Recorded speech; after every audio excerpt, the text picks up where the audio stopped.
오신 여러분들을 주님의 이름으로 환영합니다. 우리 이 시간 가운데 함께 찬양할 때에 우리와 함께 하시는 그 하나님을 함께 찬양합시다. 현장에서 함께 모여서 하나님을 찬양하고 또 우리에게 주신 하나님의 은혜를 나누면 좋지만 그럴 수 없는 우리의 상황 가운데 그럼에도 우리와 함께 하시는 그 하나님을 높여드립시다. 그 어린 양을 우리가 함께 높여 그 어린 양을 주여 이 시간 나를 다스려 주시옵소서. 함께 고백합시다.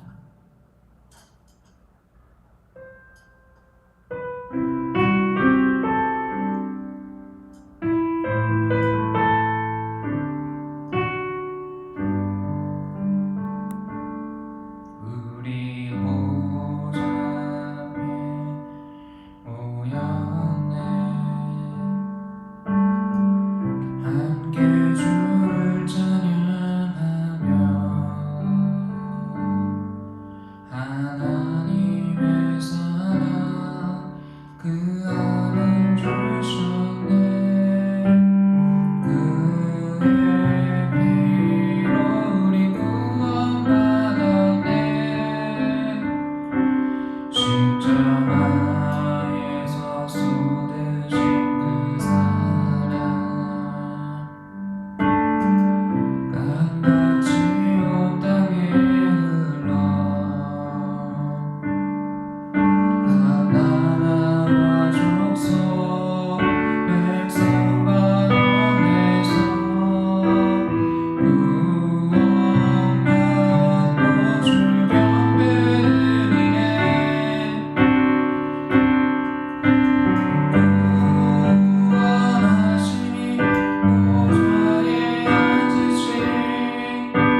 이 시간 주님만을 높여드립니다.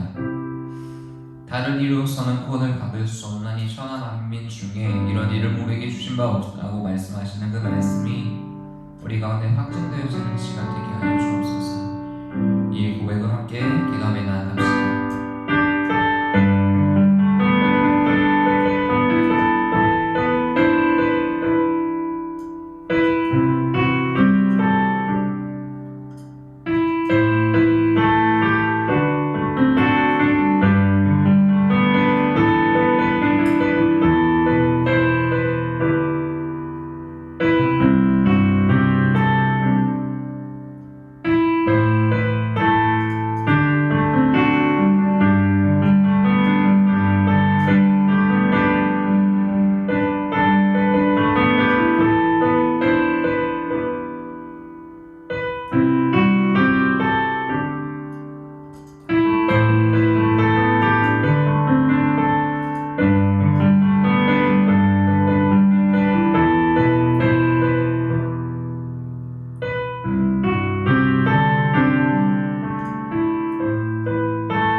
이 시간 함께 우리가 1페이지를 펴서 우리에게 주신 하나님의 은혜를 함께 적어보는 시간을 갖겠습니다. 들어가면입니다. 교회는 다양한 기능들이 있습니다. 예배, 교육, 교제, 섬김, 전도. 여러분들이 생각할 때 가장 중요한 교회 기능은 무엇입니까? 혹 지금까지 교회를 다녔던 그 시간 동안 누리셨던 은혜가 있다면 그 부분도 함께 아래에 적어보는 시간을 갖도록 하겠습니다.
제가 기도하고 강의를 시작하겠습니다.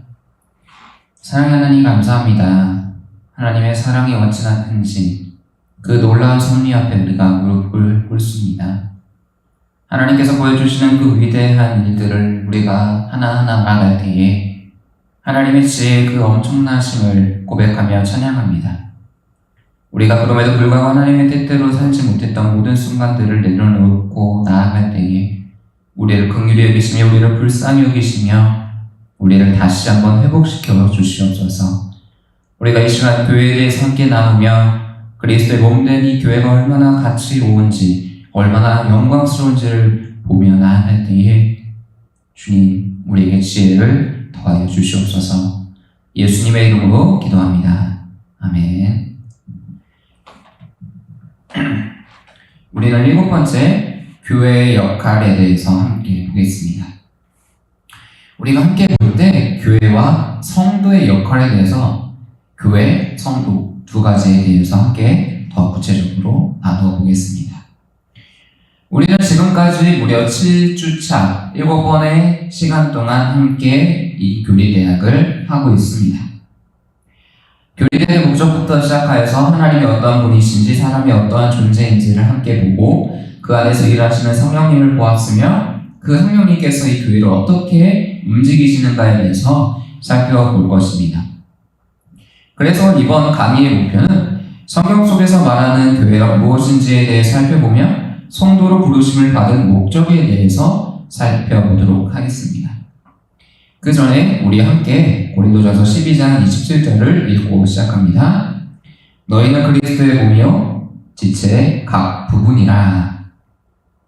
우리가 교회라고 할 때 이 말씀을 기억해야 합니다. 교회는 유기체라고 말하는 그것이 바로 이 말씀에서부터 시작이 되었습니다. 세부적으로 함께 교회부터 시작해 보도록 하겠습니다. 그렇다면 교회는 무엇일까요? 교회란 불러냄을 받은 자들의 모임입니다.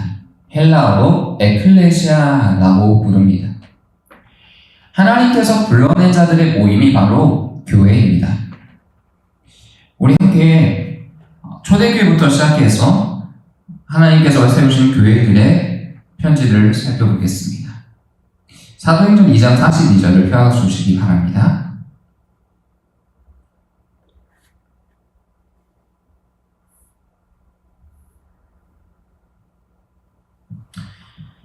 함께 읽습니다. 그들이 사도의 가르침을 받아 서로 교제하고 떡을 떼며 오로지 기도하기를 힘쓰니라. 그 밑에 있는 말씀도 같이 읽어볼까요? 날마다 마음을 같이하여 성전에 모이기를 힘쓰고 집에서 떡을 떼며 기쁨과 순전한 마음으로 음식을 먹고 하나님을 찬미하며 또 온 백성에게 칭송을 받으니 주께서 구원을 받는 사람을 날마다 더하게 하시니라. 우리가 잘 알고 있는 것처럼 이 사도행전이라는 책은 누가가 예수 그리스도의 복음은 이렇습니다 라고 기록되었던 누가복음 이후에 기록한 책입니다. 사도행전, 사도들이 행한 스토리 이야기들이라고 해서 사도행전이라고 불리는데 그 사도들이 어떠한 사람입니까? 우리가 주일 오후에 함께 말씀을 통해서 교제했던 것처럼 사도들은 예수님께서 부르심 받은 제자들이었습니다. 가룟유다가 예수님을 배반하였으니 11명의 제자들이 이제 예수 그리스도가 떠나가신 그 이후에 바톤을 이어받아서 살아가고 있습니다. 하나님께서 이들을 불러내셨죠. 베드로를 부르신 그 장면을 보면 너는 그 모든 것을 버리고 오라.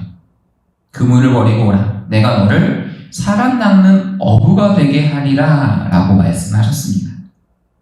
물고기를 낚던 어부에서 사람을 구원하는, 사람을 이끌어내는 어부로서 베드로를 부르셨던 거죠. 그것처럼 다른 많은 제자들 또한 그렇게 불러내셨습니다. 그 불러내신 후에 함께 모여 교회를 이루어가는 것입니다. 예수 그리스도께서 어둠 가운데 빛으로 불러내셔서 빛 가운데 거한 자들의 모임이 바로 교회인 것입니다. 근데 그 교회가 시작되는 이로부터 어떤 일이 일어났는지를 사도행전은 정확하게 기록해 줍니다.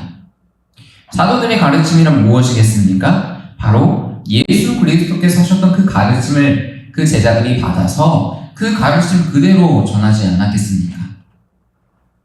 내가 예수님께서 부르셨을 그때부터 있었는데 거기서부터 뭐라고 합니까? 확증된 그것이 생기는 거죠. 공인이 된 사람들인 거죠. 공인이 된 그 사람들이 예수의 가르침을 얘기할 때에 하나님 나라 일들을 먼저 가르치셨을 것입니다. 회개하라 천국이 가까이 왔느니라. 이 하나님의 나라가 무엇인지 예수님께서 하셨던 그 비유들을 신나게 대변하면서 많은 사람들에게 이야기를 했을 것입니다. 그것을 들었던 사람들이 함께 모여서 더 많은 교회들을 이루게 되는 것이죠. 그 장면이 너무나도 생생하게 잘 사도행전 2장 42절을 기록하고 있지 않습니까? 교제하고 떡을 떼며 오로지 기도하기를 힘썼다. 이것이 바로 초대교회 처음 세우셨던 교회의 모습입니다. 함께 교제하는 것이죠. 하나님의 복음 안에서 한 자녀가 된 우리가 함께 기뻐하며 즐거워하며 오는 자들과 함께 올라 말씀하셨던 그 예수님의 말씀을 따라 함께 온 겁니다. 이 교제라고 하면 기쁨만 있을 줄 알았는데 그것이 아니라 지금 당하고 있는 그 어려움들을 함께 이야기하면서 그 어려움 가운데 일하시는 하나님을 함께 고백했다는 것입니다. 이게 키포인트입니다. 우리가 수모임을 할 때에 힘들지 않은 사람이 어디 있겠습니까? 모두 다 힘들지 않습니까? 힘든 이야기를 할 수 있지만 힘든 이야기에 있어서 나아가서 힘들 때 나는 예수님을 바라보고 하는가를 고백해야 하는 거죠. 예수님을 바라보지 못하였다면 회개로서 다시금 도전받는 시간이 될 것이고 예수님을 바라봤던 이야기를 하면 그것이 간증이 될 것입니다. 하나님이 하신 스토리들을 함께 나누게 되는 것이죠. 슬픔 속에 강하게 하시는 예수의 은혜가 충만한 것입니다. 그렇기 때문에 기도할 수밖에 없는 것이죠. 나는 소망이 없어서 하지만 기도함으로 이겨냈어. 한 사람만 기도한 것이 아니라 모두가 함께 기도할 때 그 놀라운 일들이 일어났어 라고 말씀하시는 겁니다. 그 뒤에 보면 그렇게 했을 때 얼마나 많은 표적과 기적과 이사가 많이 나타나는지를 보여주고 있는 것이죠. 그래서 하나님께서 그 복음 가운데 함께 있는 자들 가운데에 놀라운 일들을 하십니다.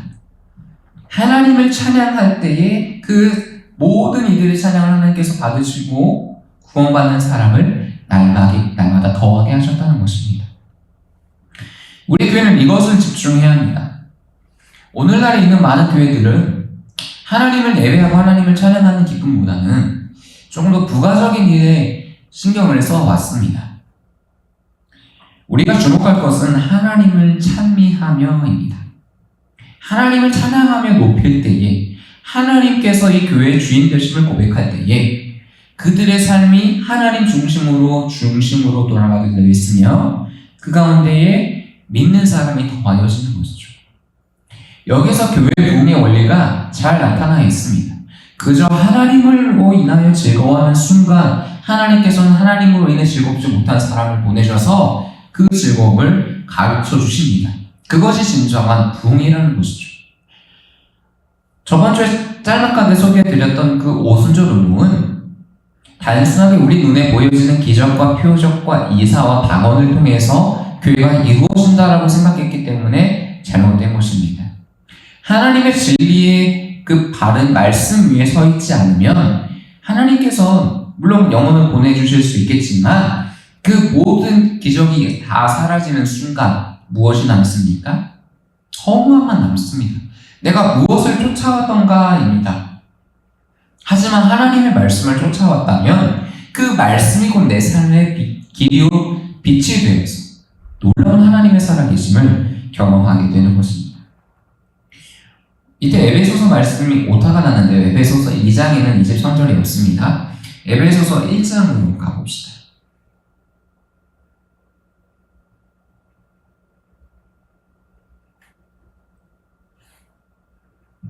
에베소서 1장 23절 함께 읽습니다. 교회는 그의 몸이니 만물에서 만물을 충만하게 하시는 이의 충만함이라. 예수 그리스도께서 교회의 머리 되시며 교회는 그의 몸입니다. 그림이 그려지시죠? 예수님께서 계시고 그 십자가에 올라간 은혜가 밑으로 흘러갑니다. 근데 그 은혜가 흘러갈 때에 만물 안에서 만물을 충만하게 하시는 그 예수님의 충만이 더하여지는 충만이다라고 합니다. 죄로부터 멀어졌던 그 모든 자들을 부르셔서 하나님의 이름 가운데 하나 되게 하사 예수를 주로 고백하는 자들 가운데 무엇을 주십니까? 은혜를 주십니다. 우리가 삶을 살아갈 때 뛰어넘을 수 없었던 그 모든 수많은 절벽과 같은 상황들을 뛰어넘게 하실 뿐만 아니라 뛰어넘고도 넘는 놀라운 능력을 우리 가운데 허락하신다는 것입니다. 왜요? 교회가 예수 그리스도가 머리 되시기 때문입니다. 이것은 사람들의 삶의 원리와도 마찬가지입니다. 사람들이 그 머리, 주인을 어떠한 자로 삼느냐에 따라서 그 삶이 굉장히 달라집니다. 오늘날의 삶은 물질 만능주의의 사회라고 합니다. 말 그대로이죠. 물질이 모든 것을 가능하게 한다라는 생각을 갖고 있죠. 심지어 법조차. 내가 죄를 지었지만 내가 돈이 있으면 죄로부터 자유롭게 되고 돈이 없으면 죄가 없어도 죄가 있게 된다 라는 것이 이 사회의 논리이죠. 하지만 그렇게 살아가던 사람들이 어느 순간 절벽을 맞닥뜨립니다. 돈마저도 아무것도 아니구나. 돈으로서 자기의 모든 명예를 회복했던 자들이 한순간에 몰락하는 장면들을 뉴스를 통해서 보게 됩니다. 반면에 돈으로서 아무것도 할 수 없었던 자들이 도리어 정의와 공의 앞에서 회복되어지는 것들을 보게 되는 것이죠. 그것을 통해 하나님께서 무엇을 말씀하십니까? 예수가 주요, 예수가 왕이시다 라는 사실입니다. 그분은 만물을 충만하게 하시는 분이십니다. 그렇기 때문에 우리 교회는 소망이 있습니다. 사람들이 함께 모이고 사람들의 그 은혜가 넘쳐서 사람들의 어떤 섬김이 위대해서 교회가 뛰어납니까? 아니죠. 그저 예수님의 그 십자가의 은혜가 뛰어나기 때문에 그 십자가의 은혜로 인해 우리는 뛰어날 수 있습니다. 디모데전서 3장 15절을 한 번 더 찾아봅시다.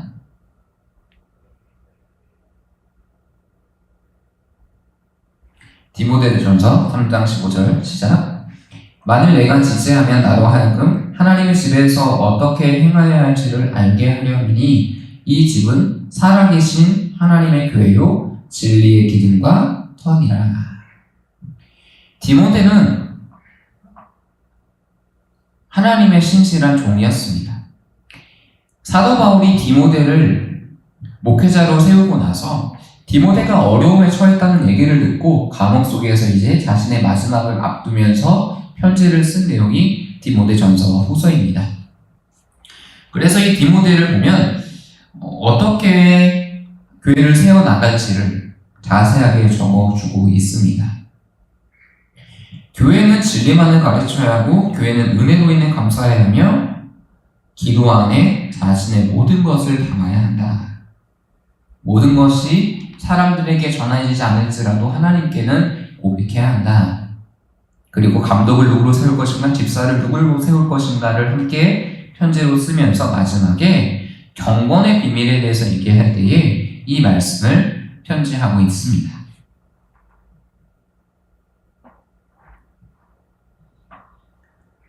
하나님의 집에서 어떻게 행하여야 할지를 알려 함이니 질서가 없고 어지러웠던 그 교회 가운데 꼭 하고 싶었던 말은 이것이라는 거예요. 이 집은 살아계신 하나님의 교회다. 하나님의 교회 하면 무엇이 떠오릅니까? 그죠? 안타깝죠. 이단이 떠오릅니다. 그는 하나님의 말씀이 무엇인지 정확하게 가르치고 있습니다 라고 하지만 하나님에 대한 신에 대한 생각조차 잘못되어 있기 때문에 그건 하나님의 교회가 아니죠. 하나님의 교회는 어떤 교회냐 하면 진리와 기둥의 터다 라고 말씀을 하세요. 진리는 예수 그리스도이십니다.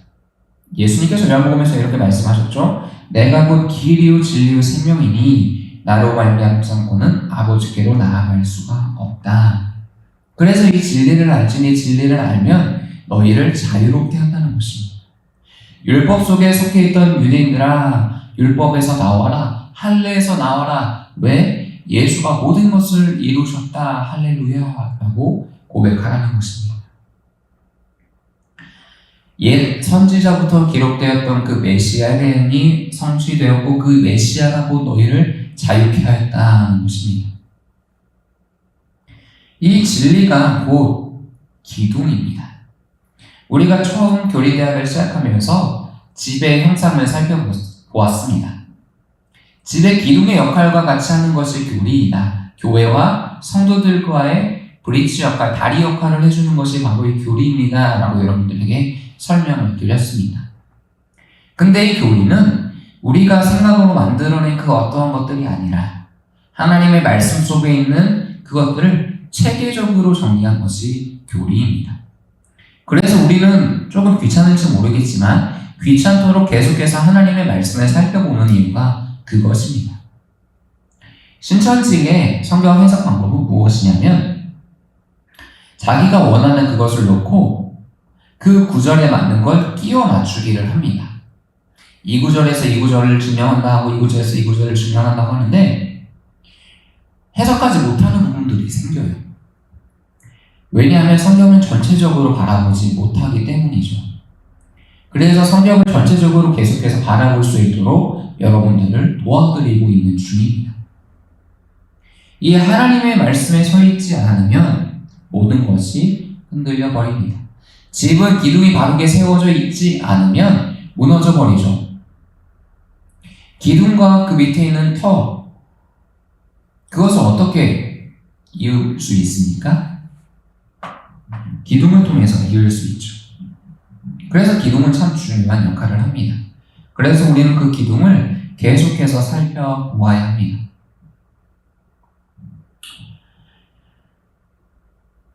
이 교회의 목적은 무엇일까요?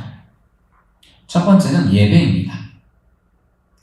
우리가 예수 그리스도를 주로 고백했던 그 순간 기억해야 할 것은 하나님의 작정입니다. 하나님께서 태초부터 우리를 구원하시고자 계획하셨고 그 계획 속에 예수 그리스도께서 계시며 성령님의 일하심이 계심으로 우리는 그 삼위 하나님에 대해서 예배하는 것입니다. 예배란 그분을 높여드리는 것입니다. 예수 그리스도를 믿지 않는 다른 사람들이 섬기는 그 신들을 살펴보면 돌을 깎아 만들거나 나무를 깎아 만들거나 심지어 불을 떠서 그 물에 빌거나 하는 그러한 일들이 있습니다. 잘 생각해보면 그것들을 누가 만드셨습니까? 나무와 물과 또한 이 땅에 있는 모든 것들을 누가 만드셨습니까? 하나님께서 만드셨습니다. 하나님께서 만드신 것을 가져다가 이것이 신이라고 하는 거죠. 우리는 구약 성경 속에서 왜 북이스라엘과 남유다가 멸망할 수밖에 없었는지를 잘 보아야 합니다. 그 이유는 금송아지를 숭배했기 때문입니다. 금송아지는 우리가 잘 알고 있는 것처럼 모세가 율법을 받기 위해 돌판을 가지고 시내산으로 올라갔을 때부터 시작이 됩니다. 모세가 더디 내려오기를 계속 시간이 걸리자 아론을 불러다가 이야기합니다. 야, 모세가 어떻게 됐는지 모르겠는데 우리를 위해서 신을 만들어주지 않겠니? 아론이 이렇게 이야기하죠. 야, 그러면 너희가 애굽에서 가져왔던 그 모든 것들을 다 가져와봐. 그것을 다 녹여서 금송아지를 만들고 이것이 너희를 애굽에서 인도한 여호와다. 이 여호와를 섬기라 라고 얘기했습니다. 하나님께서 주셨던 그 애굽에서 나왔던 그것들을 가지고 가나안 땅으로 가야 하는데 그것들을 가지고 자기가 이 땅에서 우상을 숭배하고 있는 것입니다. 죄의 전형성이 얼마나 신기한지 그걸 그대로 북이스라엘이 하고 있습니다. 야, 남유다까지 내려갈 필요가 뭐가 있겠냐. 여기 산당에서 하나님을 예배하라. 금송아지를 만들어 놓고 그 일을 하는 거예요. 남유다도 마찬가지고 신상들을 만들고요. 여러 가지 잡다한 것들을 다 갖다가 이것을 섬기면 이 나라가 안정될 것이다 라고 이야기해요. 하지만 그것이 정답입니까? 아니죠. 그래서 모세 율법을 통하여서 우리에게 정확하게 말씀하시지 않습니까? 너는 나 외에 다른 신을 섬기지 말라.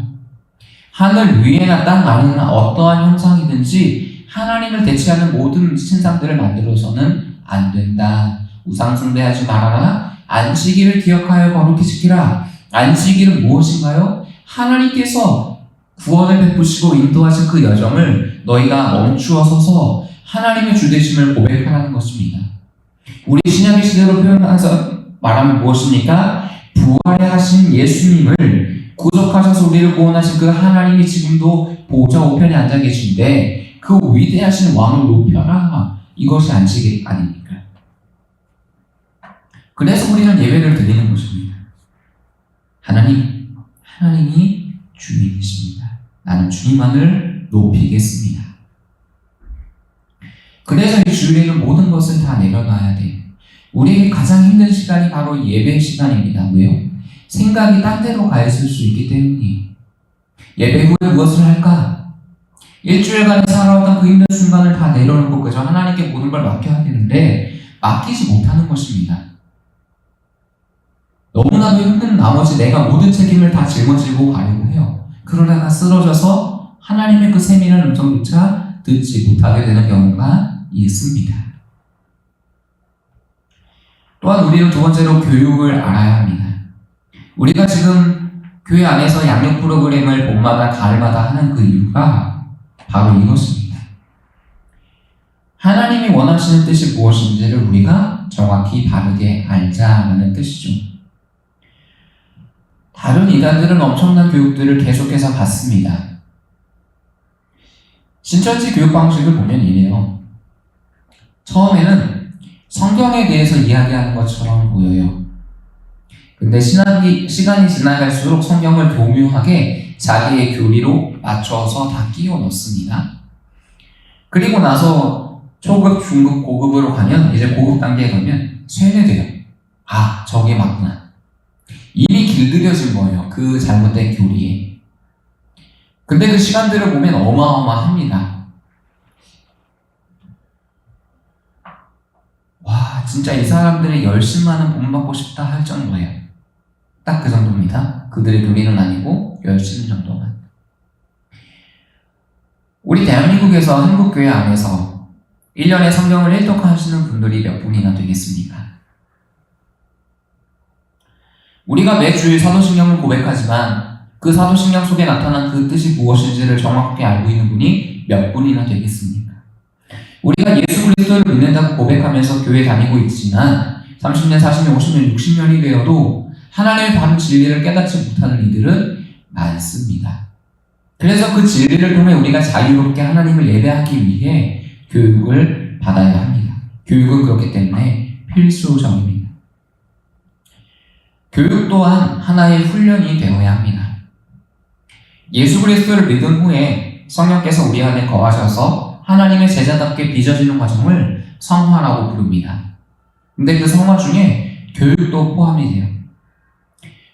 왜냐하면 세계관이라고 하는 그 틀, 우리가 지금까지 살아오면서 우리가 익숙하게 외워졌던 삶의 방식들, 그것이 굳어진 것을 세계관이라고 하거든요.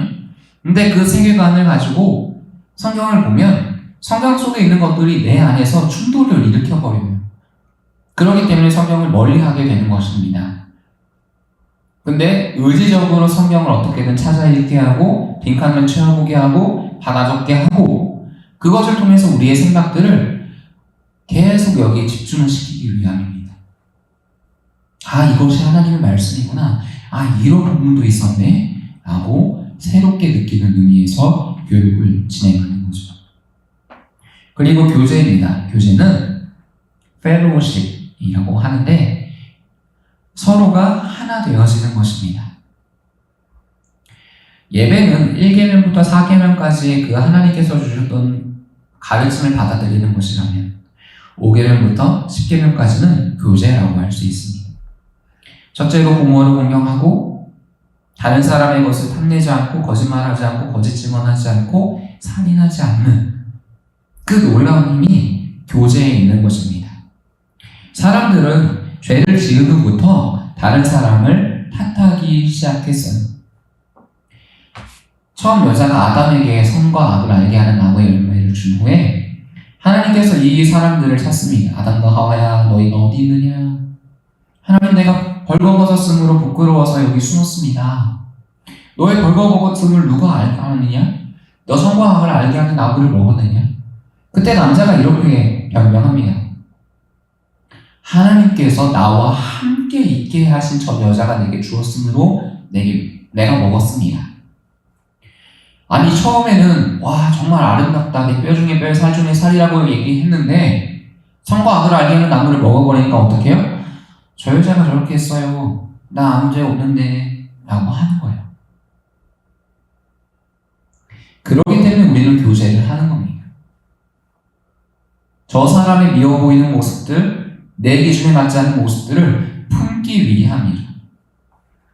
이것은 어떻게 품을 수 있어요? 예수님의 사랑으로 품을 수 있어요. 예수 그리스도의 사랑이 느껴진다면 그 사랑으로 인해서 무엇으로 인해서? 그 사랑으로 인해서 옆 사람을 사랑할 수 있게 됩니다. 사랑 여러분, 우리는 인정해야 합니다. 우리는 우리 힘으로 절대 사랑할 수 없는 존재입니다. 하지만 그가 먼저 우리를 사랑하셨은즉 우리가 사랑함이 마땅합니다. 이 사실을 기억하시기를 바랍니다.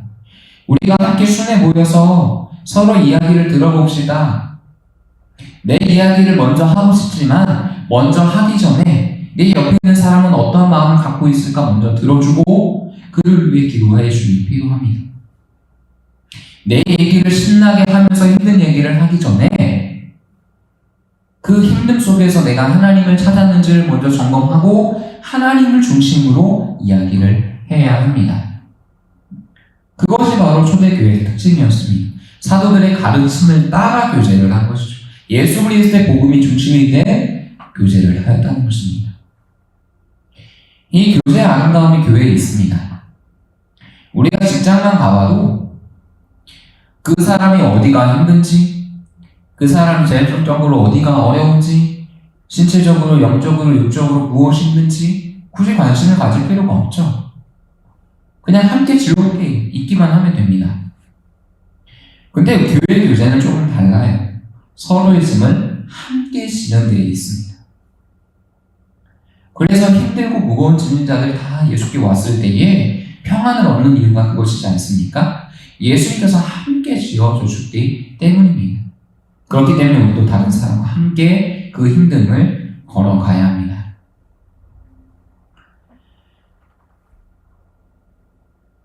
군대의 문화들을 보면 한 사람만 화장실을 가지 않게 합니다.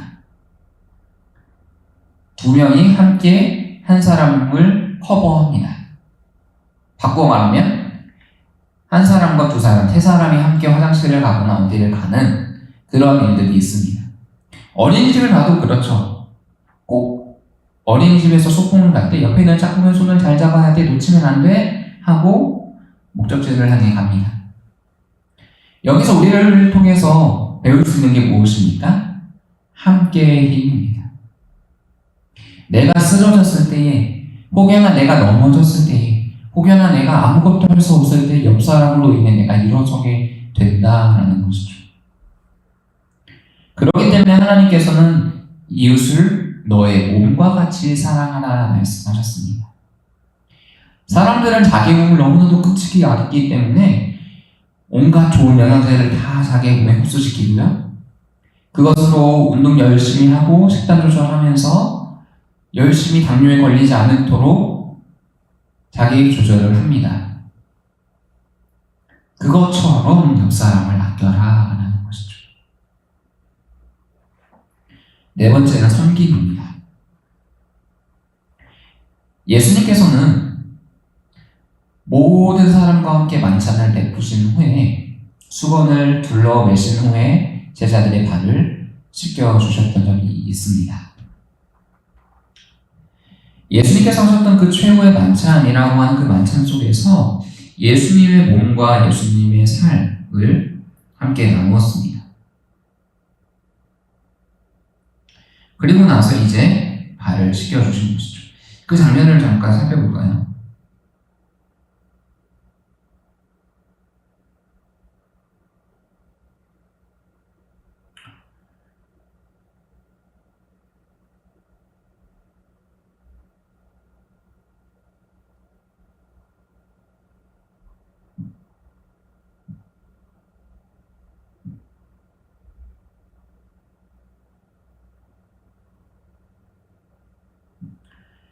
요한복음입니다.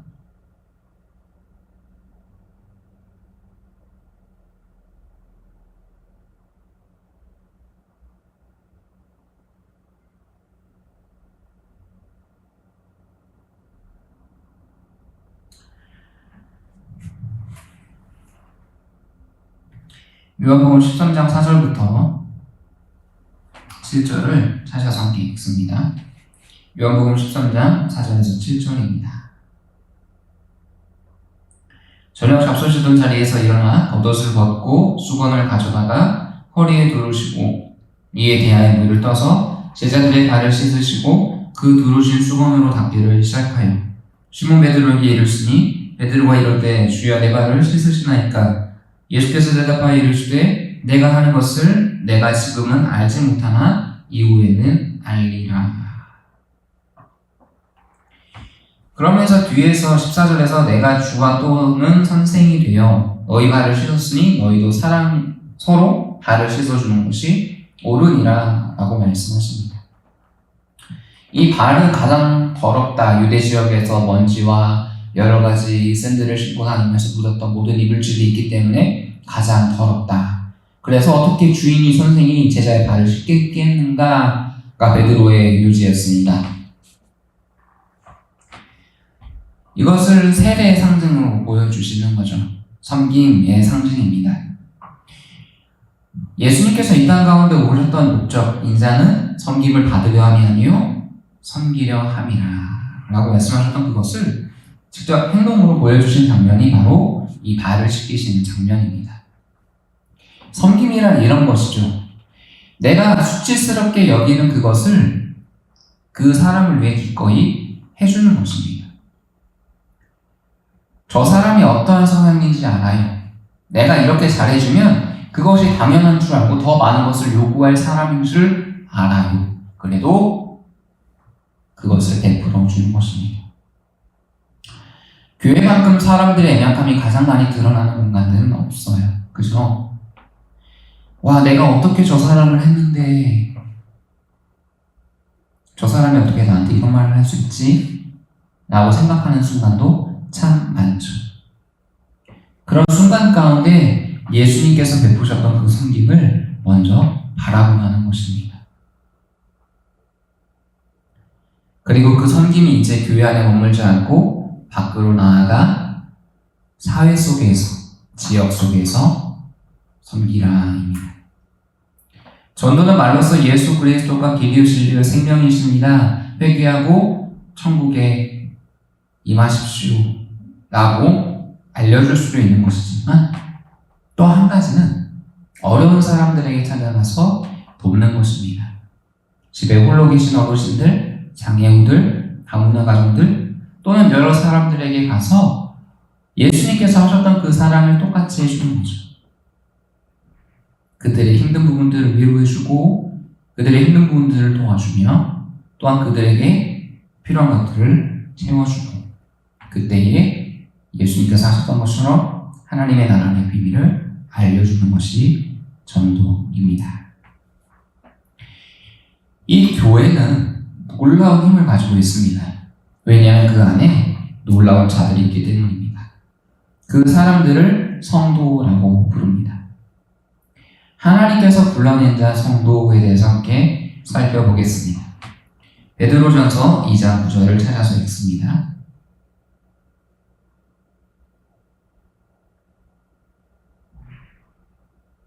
함께 읽겠습니다. 시작. 그러나 너희는 택하신 족속이요 왕같은 제사장들이요 거룩한 나라요 그의 소유받은 백성이니 이는 너희를 어두운 데서 불러내어 그의 기이한 빛에 들어가게 하시기에 아름다운 떡을 선포하게 하려 하시니라. 우리는 이것을 한번 살펴본 적이 있습니다. 이 말씀을 다시 한번 깊이 묵상하면 하나님께서 우리를 하나님의 백성으로 택하여 불러주셨다는 것입니다. 그래서 우리는 왕으로서 이 땅 가운데 하나님의 뜻을 나타낼 수 있습니다. 왕은 어떠한 역할을 합니까? 백성들에게 사랑을 베푸는 역할을 하죠. 동물의 영장이 어떠한 동물입니까? 호랑이라고 하죠. 호랑이가 가장 큰 힘을 가지고 있어서 모든 동물들 중에 가장 위다. 그렇다면 만물 위에 가장 위는 누구입니까? 하나님께서 사람을 만물 위에 만물로 세우셨습니다. 그래서 사람을 통해서 너희를 생육하고 충만하여 땅에 번성하라. 이 모든 땅들을 하나님의 지혜로 다스려라 라고 말씀하셨죠. 생태계도 마찬가지고 우리가 살아가는 사람들의 사회도 마찬가지고 하나님의 대사로서 그들에게 가서 하나님의 왕 되심을 선포하는 것이죠. 그들의 모든 아픔들을 가지고 와서 기도를 해주는 것이 제사장입니다. 예수 믿지 않는 자들이 하나님의 사람들을 알아볼 수 있는 한 가지 비결은 무엇입니까? 바로 기도입니다. 종종 간증을 들어볼 때 그런 간증을 많이 듣지 않았습니까? 나의 직장 동료가 있는데 너무나도 힘들었어요. 근데 내가 갑자기 나에게 와서 기도를 부탁하더라고요. 근데 기도를 해주니까 진짜로 하나님께서 일하셨어요. 그래서 그 사람이 같이 교회에 나오는 수문이 됐어요. 라는 간증들을 기독교 방송에서 많이 들어보게 됩니다. 이것이 바로 하나님께서 우리를 부르신 목적이죠. 제사장. 그들을 위해 기도하는 것. 거룩한 나라, 그의 소유하는 백성.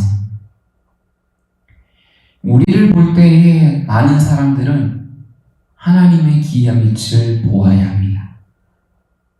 하나님께서 어둠 가운데서 불러내신 그 기이한 빛이 무엇인지를 그들이 알아야 합니다. 왜 저 사람들은 거짓말을 하지 않는지, 왜 저 사람들은 불의 앞에서도 타협하지 않고 올바른 길을 걸어가는지 그들이 알게 되기 때문입니다.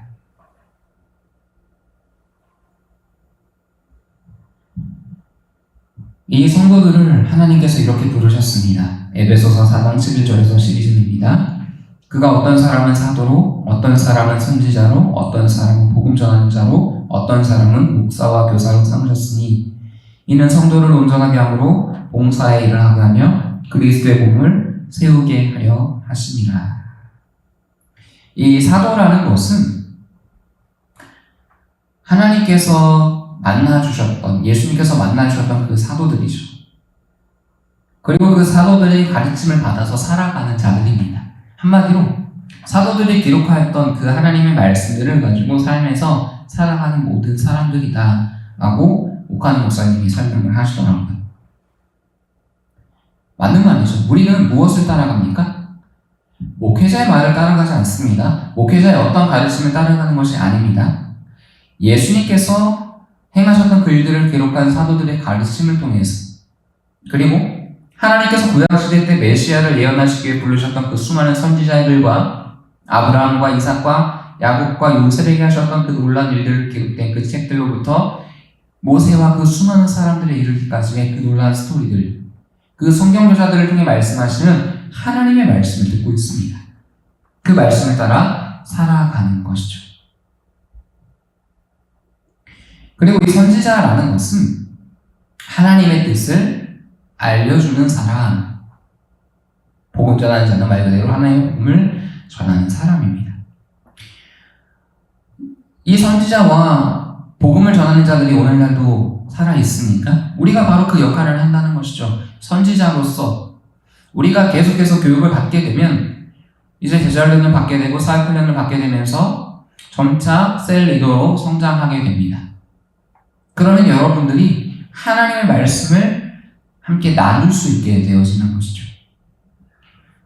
연륜이 쌓여가며 하나님의 말씀을 듣는 것으로 그치는 것이 아니라 이제는 다른 사람에게 바른 길을 제시해 줄 수 있는 그러한 사람이 되어야 합니다. 복음도 마찬가지죠. 내가 복음을 알고 있는 것에서 그치는 것이 아니라 그 복음을 모르는 자들에게 가서 복음을 알려주는 데까지 나아가야 합니다. 그리고 어떤 사람은 목사로서, 어떤 사람은 교사로서 세워져 있는 것이죠. 이 교사를 장로라고도 부릅니다.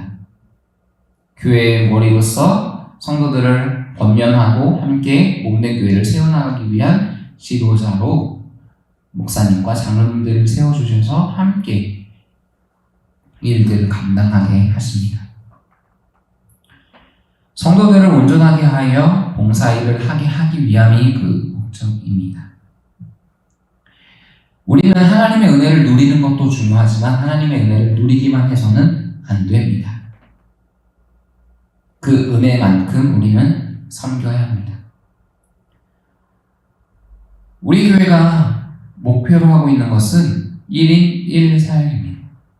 지금은 너무나도 많은 분들이 위원장도 하시고 부장 교육감도 하시면서 또한 부장과 차장하시면서 여러 가지 일들을 같이 겸하지 않으십니까? 이제 그런 흐름들이 바뀌어서 한 명이 한 사역을 통해 집중하게 하고 더 많은 사람들이 그 일을 하게 하면서 함께 교회를 세워나가는 그 일들을 시작하고 있습니다. 그래서 여러분들도 혹시 주변에 섬기지 않는 분들이 보이신다면 가서 나와 함께 해보지 않겠습니까? 라고 초청해 보십시오. 하나님의 몸을 세우는 일은 나 혼자의 열심으로 되어지지 않습니다. 우리가 함께 그 일들을 감당하는 것입니다. 우리에게 주셨던 하나님의 그 소망의 은밀한 비밀들을 다른 사람과 함께 나누며 그 일들을 하는 것이죠. 여러분들은 지금 교회에서 맡고 계신 일들이 무엇입니까? 한번 적어볼까요? 그리고 나의 주변에서 나와 함께하고 있는 동역자들을 적어봅시다. 혹시 동역자가 없다면 그 일에 어울릴 만한 주제를 적어보셔도 좋습니다. 함께 적어보시고요. 이번 주 과제를 생각해 주시면 되겠습니다. 나와 함께하는 동역자들에게 매번입니다. 위원회가 함께 모이거나 또는 더 세부적으로 나뉘어서 어떠한 섬김을 위해 모일 때 당신과 함께해서 너무나도 행복합니다 라고 격려하며 소망을 나누어 보십시오. 이것이 교제입니다. 단순히 일만 열심히 하기 위해서 모이지 않습니다. 일을 함께 하면서 그 안에서 하나님의 아름다운 일을 함께 나누기 위해서 우리는 팀으로 묶여져 있습니다. 혹시 주변에 내가 함께 그 일을 섬기고 싶은 사람이 있다면 찾아가서 초청해 보십시오. 사랑하는 여러분, 우리 교회를 아름답게 가꾸고 갑시다. 한 정원사가 있습니다. 그 정원사는 시급이 얼마 되지 않습니다. 하지만 그 정원사는 늘 자기의 정원도 아닌데 항상 가서 정원을 아름답게 가꿉니다. 잘못 자라났던 풀들을 다 재초기로 밀고요. 그리고 토양이 필요한 그곳에 좀 더 영양분을 공급하기 위해 비료도 주고요. 열심히 가꾸어 나가기 시작합니다. 그 정원들이 이제 놀라운 아름다움을 나타내기 시작했습니다. 열매와 꽃과 또한 벌과 나비가 그 정원에서 춤추는 것을 보게 되었습니다. 정원사는 이렇게 고백합니다. 저는요, 시급 얼마 받지 않아요. 근데 제가 왜 일을 하는지 아십니까? 너무나도 행복해서요. 저렇게 아름답게 피어있는 꽃이 떨어질 때 다시금 피어날 수 있는 이유는 거기에 내가 비료를 뿌려줘서 그렇습니다. 그것을 볼 때 저는 제 잃어버린 아들이 생각이 납니다. 그 정원사에게는 잃어버린 아들이 있었던 거예요. 얼마 옛날에는 오랫동안 살아가는 게 힘들지 않았습니까? 그래서 잘 버틸 줄 알았는데 병으로 천국에 갔대요. 근데 그 아픔을 어떻게 이길까 하다가 이 자연에 주는 힘이 위대하다고 얘기를 하시더라고요. 그 정원을 가꾸다 보니까 어느덧 내 마음이 회복되고 그 안에 점차 하나님의 사랑이 깃드는 걸 경험했다고 합니다. 이것을 보면서 우리가 정원사처럼 교회를 가꾸면 어떻게 될까라는 생각이 들었어요. 우리가 끊임없이 말씀의 비료를 주고 사랑의 비료를 주고 오래 참음의 비료를 주고 성령의 9가지 열매의 비료들을 주면서 교회가 자라나는 것을 보는 겁니다. 그러다 보면 어느덧 연약했던 한 성도가 순장이 되어 있고 어렸던 다음 세대가 청년이 되어서 어느덧 찬양 인도를 하고 있고 그 놀라운 아름다움이 교회에 있습니다. 그 아름다움을 함께 고백하며 나아갈 수 있는 우리의 공동체가 되어지기를 소원합니다. 함께 이 시간 우리가 한 번만 더 이 찬양 하시면서 주님, 우리의 보좌 가운데 흘리시는 그 보혈의 피가 우리 교회에 흘러가게 하옵소서.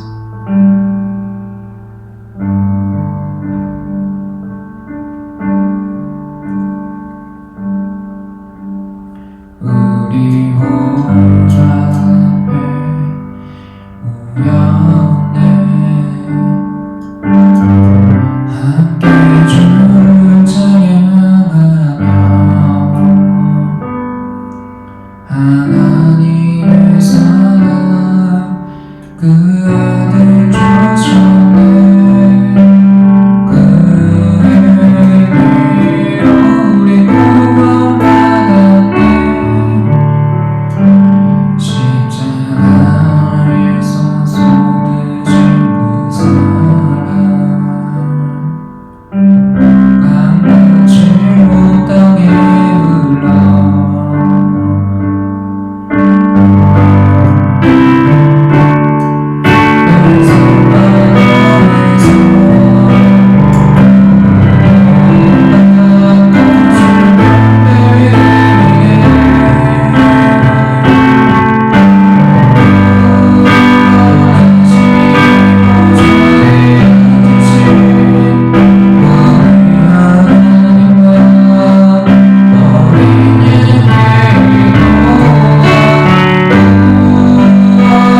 오늘은 우리 함께 주기도문으로 이 강의를 마치도록 하겠습니다. 하늘에 계신 우리 아버지여, 이름이 거룩히 여김을 받으시오며 나라의 마옵시며 뜻이 하늘에서 이루어진 것 같이 땅에서도 이루어지이다. 오늘날 우리에게 일용할 양식을 주옵시고 우리가 우리에게 죄진 자를 사하여 준 것 같이 우리 죄를 사하여 주옵시고 우리를 시험에 들게 하지 마옵시고 다만 악에서 구하옵소서. 대개 나라와 권세와 영광이 아버지께 영원히 있어나이다. 아멘. 남은 한 주간도 하나님의 놀라운 승리하심을 경험하시길 축복합니다.